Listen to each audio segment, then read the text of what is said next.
Pasca kasus keracunan yang dialami siswa-siswi di Bandar Lampung, Dinas Kesehatan Kota Bandar Lampung beri pelatihan dan edukasi keamanan pangan siap saji.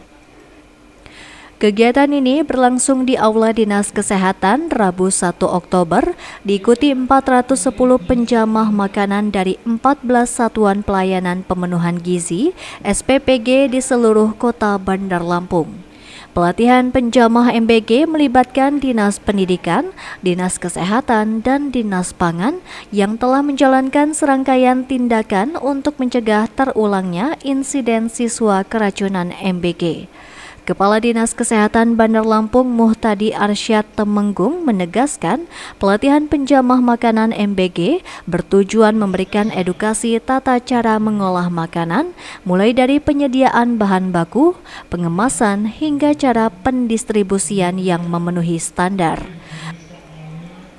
Penjamah makanan juga diberi materi pencemaran pangan dan penyakit bawaan, pemahaman lingkungan untuk mendukung dapur MBG yang bersih dan higienis. MBG ini kan memang mereka harus penjamah makanannya ya.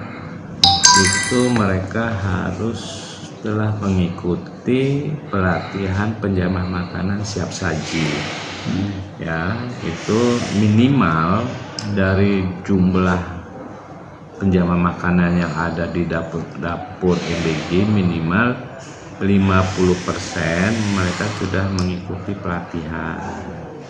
Nah, pelatihan ini gunanya untuk apa?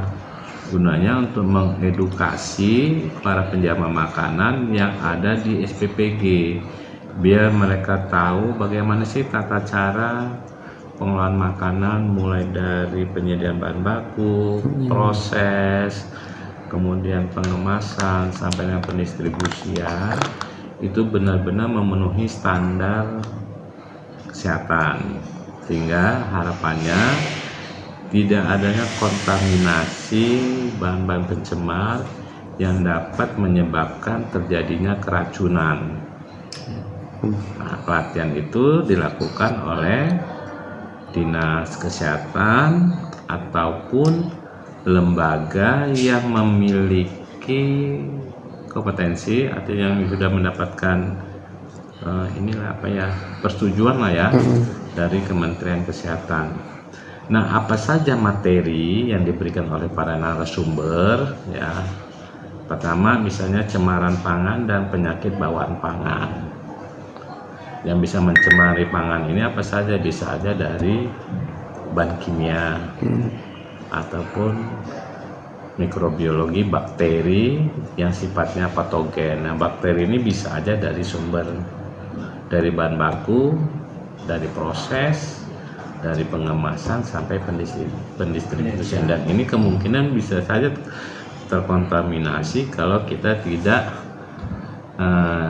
prosesnya tidak higienis. Nah, kemudian materi yang berikutnya ada pemeliharaan lingkungan ya, lingkungan kerja serta pengendalian vektor dan binatang pembawa penyakit.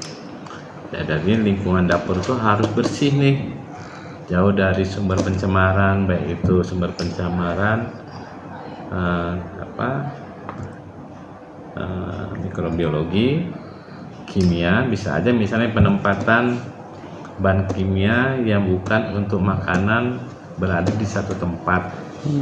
Nah, kemungkinan kan kalau kita tidak tahu bisa aja salah mengambil, misalnya nih deterjen yang seharusnya memang bukan pada tempatnya ditaruh di makanan, ditaruh di tempat makanan. Nah, ini nggak boleh, artinya mereka sudah diberikan materi itu. Kemudian juga terkait dengan pengendalian vektor penyakit ya. Penyakit itu binatang pembawa penyakit, misalnya nih ada lalat di situ, ada kecoa di situ, ada tikus di situ. Nah, ini kan akan menimbulkan ya kontaminasi pada bahan makanan ataupun peralatan.